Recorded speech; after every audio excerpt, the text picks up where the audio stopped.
Well, hi guys, it's Monday morning. Wow, and it's good. Saturday night we had quite a good snowfall and it's still around. It's just on freezing now, I should think, and it looks quite good. The woods are quiet. There is a quietness and a stillness you only get really when there's been a snowfall. It's great. I'm enjoying it. I went out for a walk yesterday with my lady just to get a pair of Wellingtons, but I tell you what, it's great. It's really nice.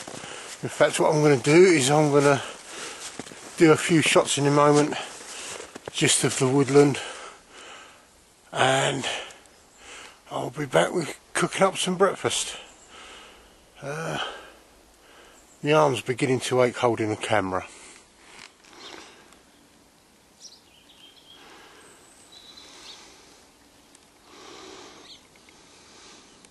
Well, there we go.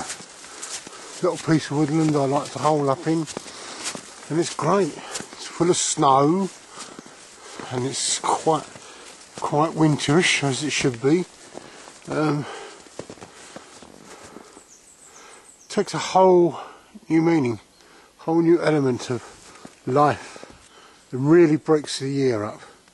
Anyway, I'm gonna turn this off because it's awkward trying to walk in snow, walk the dog and film at the same time. Well, as you can see, the place is festooned with lots and lots of fox tracks. Maybe I will find some deer tracks in a moment, who knows. Well folks, this is sublimely brilliant. I mean, you know,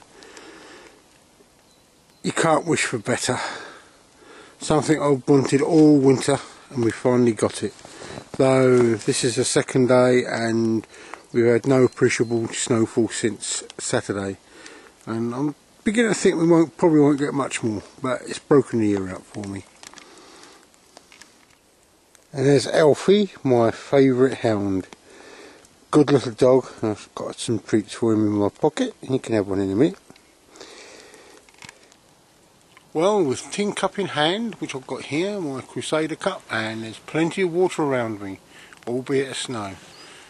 Collect the water here rather than bringing it from home today. So, let's go.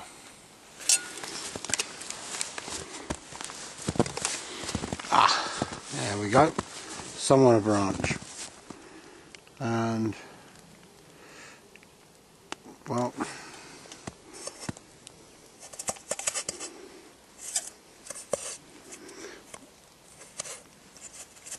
we'll have to tamp it down a bit.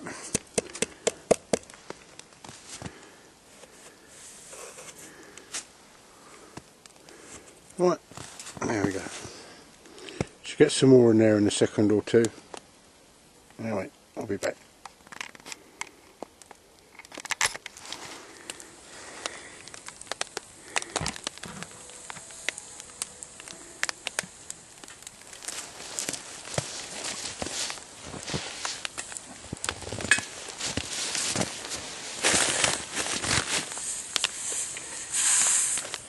Oh, the wood for today's fire came from home. You know, I collect wood. You know, I collect all my shavings when I'm carving, and you know, bits of old furniture that have had their day. If it's just fine or solid wood, I use it. MDF, anything like that, treated woods I don't.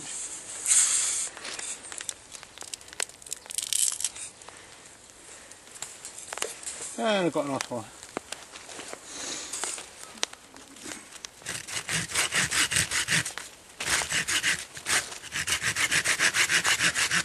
As you can see, the snow's melting away there, and a little bit more on firewood in a minute. Just some thoughts that have come to mind about it. Anyway, I'll see you in a few moments.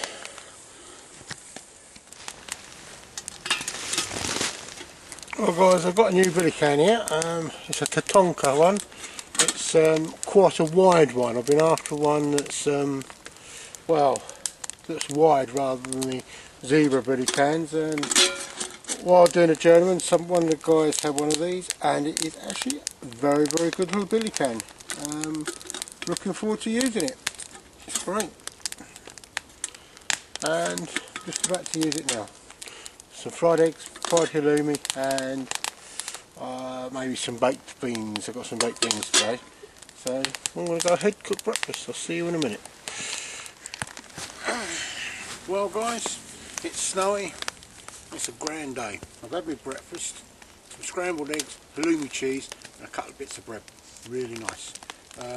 Tried it out on the new cooking system. I've got a new cooking pot, which is the Tatonka 2.5 litre stainless steel pan. I've only used this half at the moment. I get to use that half, and I'm looking forward to making a stew up or something in it. Though it's snowing, or though it's snow around, as you can see, it is thawing out something chronic. And in some ways I wish I'd put a shelter up, because everything is slowly becoming wet. It is dripping off the trees. It's great, it looks really nice. Unfortunately there wasn't enough snow to do my project that I wanted, and that is, excuse me a minute,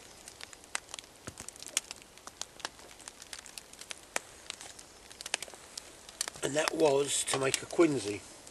Just making some mint tea here. Yeah, I fancied making a quinsy, but you never know. Snow might come back, we might get another heavier fall. It would be nice to be able to do that. I've been seeing on a lot of forums of late the cost of things, you know, either the cost of a course or the cost of equipment. Now, we all like to not spend. Many of us have the mindset of not wanting to spend a lot of money on kit. We want to get it as cheaply as we possibly can, or for nothing. Good and bad points on that. The good points is you get yourself some kit, it actually costs you next to nothing. The bad points,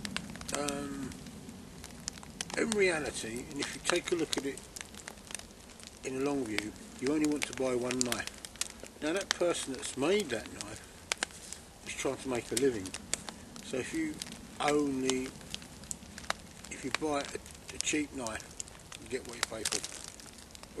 With the exception of, say, Moorers and Haltersville knives. But you get what you pay for. Also, you know, that person that's made that is trying to make a living.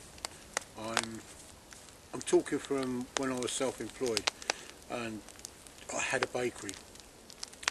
People would come in and say, oh, I can get a loaf of bread cheaper somewhere else. All well and fine. Go to that place and get it cheaper.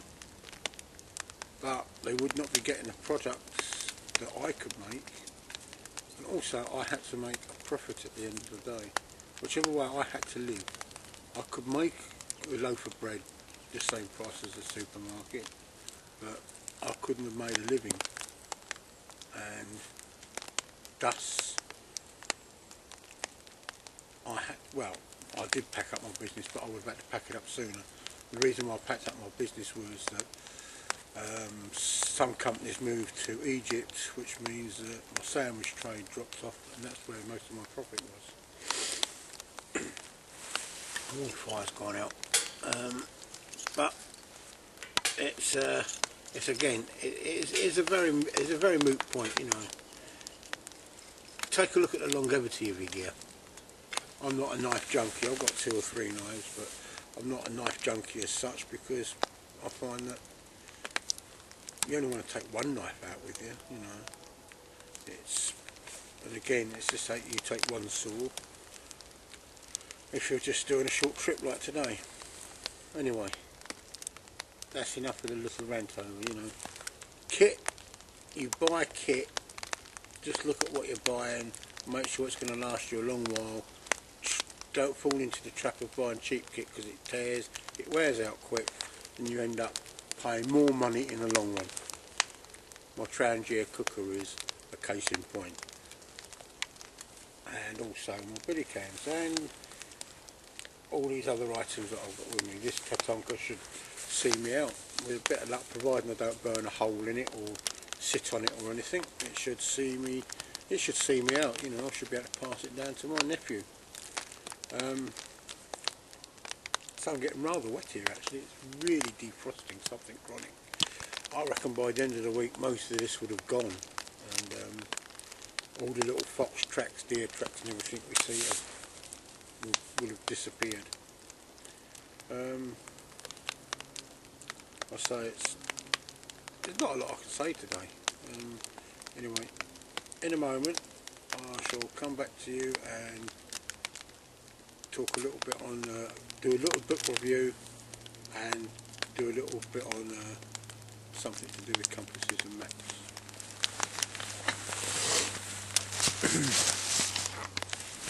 Right, yep, the second lot of water's come up to the boil, so I'm going to make my mint tea now and review another book. This one is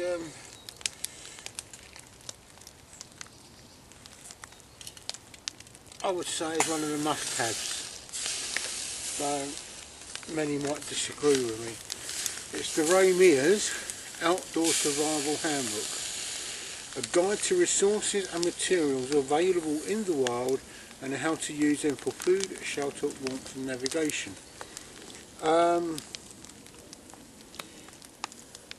Survival handbook. This is called a survival handbook because it was written before the word bushcraft became sexy. I suppose if you wrote it now, it would be the Ray Mears Bushcraft and Survival Handbook, maybe. Very good. It's split up into 4 seasons, and it's a wonderful book, particularly for a beginner.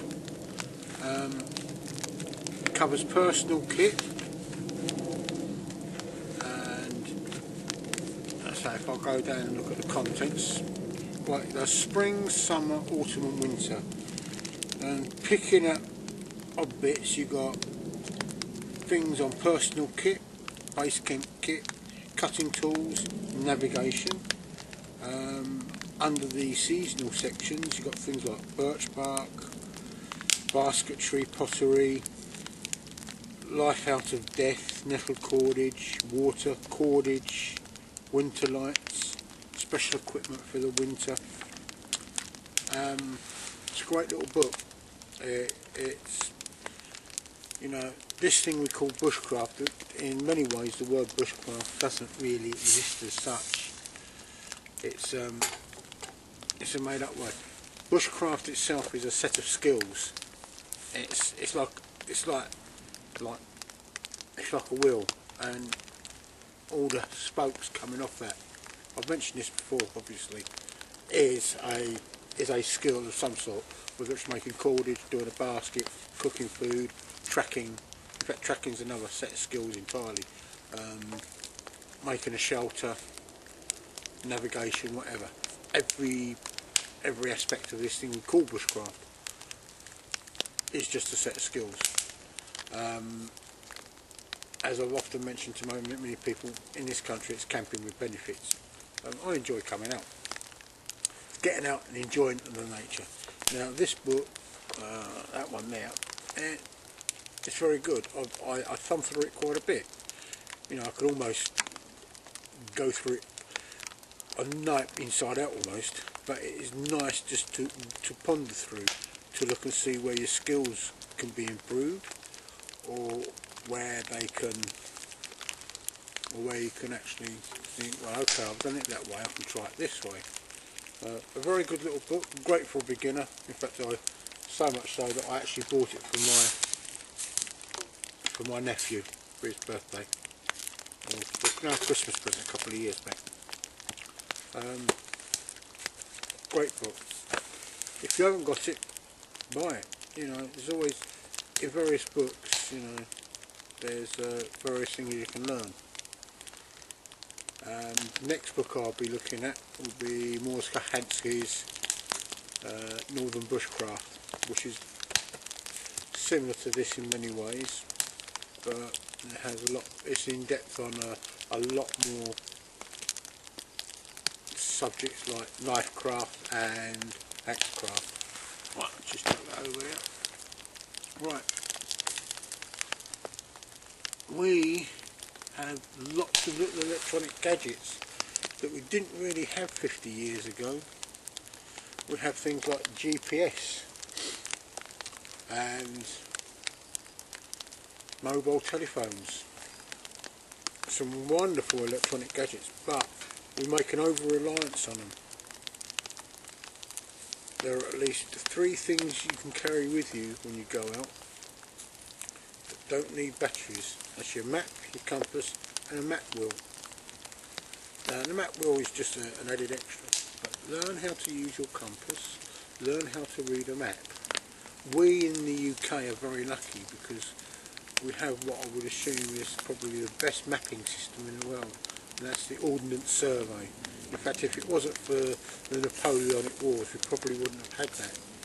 It goes back to that time. Whoa, very nice. Right. So I'm just having a clean up as well.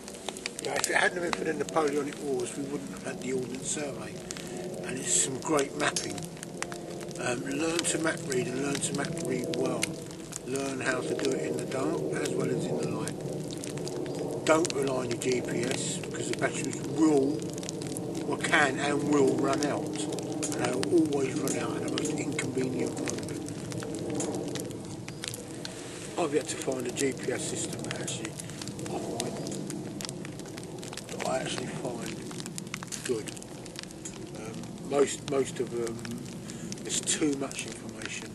What I would like from a GPS system is the ability to put in waypoints so that I can go to, when I'm out, I can actually go to a waypoint. That's all I really want, and actually to be able to map it. Keep it dead simple. The trouble with human beings is we like to overcomplicate things. You know, why have a simple GPS system when you can put everything in it you want? They all assume we go hunting or fishing, which is bizarre because I don't do a lot of hunting and I don't do a lot of fishing.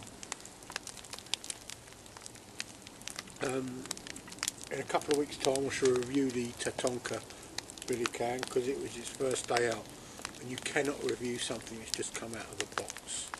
It's not gonna, yeah, you can look at it and see how shiny it is, or how not shiny the lid is now.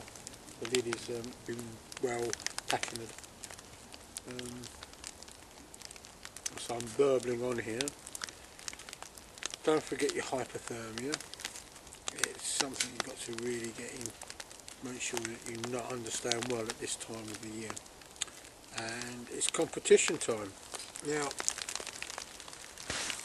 at the end of the day, when I did the competition,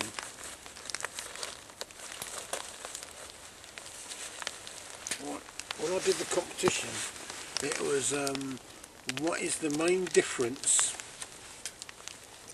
between a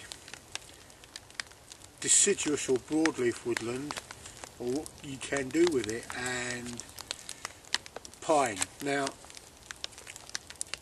I only had 3 right answers, and I've had to, well, as I said, I expanded the answer because obviously people that live abroad don't understand our system. The answer was that broadleaf trees will regrow. You can coppice them. You cut down to the bole and they spring up again. And that side of the woodland, over where I sort of do my breakfasting, is coppice. This side is pine. Pine trees will not grow back. Once you fell a pine, that's it. It won't grow back. So if you leave about that much above the ground when you fell a pine, you can get yourself some fat wood. I had 3 correct answers. It's Tim out in Germany, Sandy, and Adam. And what I'm going to do is I'm going to take my hat off. I'm going to put that in there. I would ask Alfie to pick a name out, but unfortunately he's sitting there and his paws are frozen to the ground. Actually, he's looking down there. So what I'm going to do is one of them. Right, so I've got in my hand the winner. And it's Tim in Germany. Well done, Tim. The prize is a carved wooden spoon, and I'm going to chuck in a butter spreader as well, or a spreader. So well done. If you can PM me, Tim, with your address, and I will get it sent off as quick as possible. I'm thinking of doing a challenge as the next thing. I want to do more of these to sort of like get us all involved a bit more, because we're quite a worldwide community, and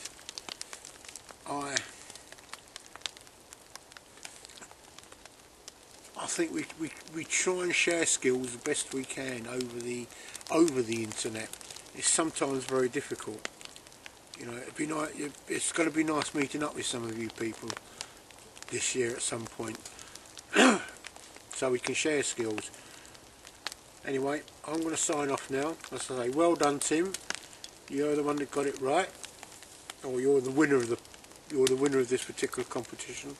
There'll be another one soon, and it may be in the way of a video challenge. You will have to take your cameras out, either still or moving, and I will challenge you to do something within woodland or moors or wherever you happen to be. Bushcraft isn't only to do with woodland. Anyway, catch you later, folks. Bye.